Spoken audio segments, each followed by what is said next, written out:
वाल्मिक कराड जो आहे तो शरण आलेला आहे. खरं तर पोलिसांना न भेटता तो शरण येणं कशा पद्धतीने बघता ह्या सगळ्या? असं आहे की वाल्मिक कराड हा बीड प्रकरणातला जो महत्त्वाचा संशयित गुन्हेगार आहे, जी काही घटना घडली त्याचा करता करविदा हा वाल्मिक कराड आहे असं संपूर्ण महाराष्ट्र आक्रोश करून सांगतो आहे. आमच्या पोलीस खात्याचं नाव खूप मोठं आहे, पण नाव मोठं आणि लक्षण खोटं अशी परिस्थिती आज महाराष्ट्रामध्ये पोलीस खात्याची झालेली आहे.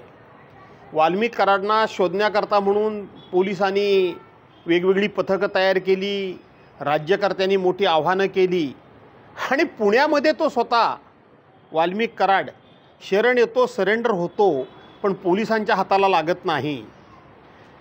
हे लागत नाही म्हणून का लावला गेला नाही किंवा आजच तो शरण झाला याच्यावर सुद्धा शंका उत्पन्न व्हायला अशी जागा आहे की आजच आम्ही वर्तमानपत्रामध्ये असं वाचलं की काल राज्याचे मुख्यमंत्री देवेंद्रजी फडणवीस आणि मंत्री धनंजय मुंडे हे सह्याद्री अतिथीगृहावर दीर्घकाळ चर्चा करत होते.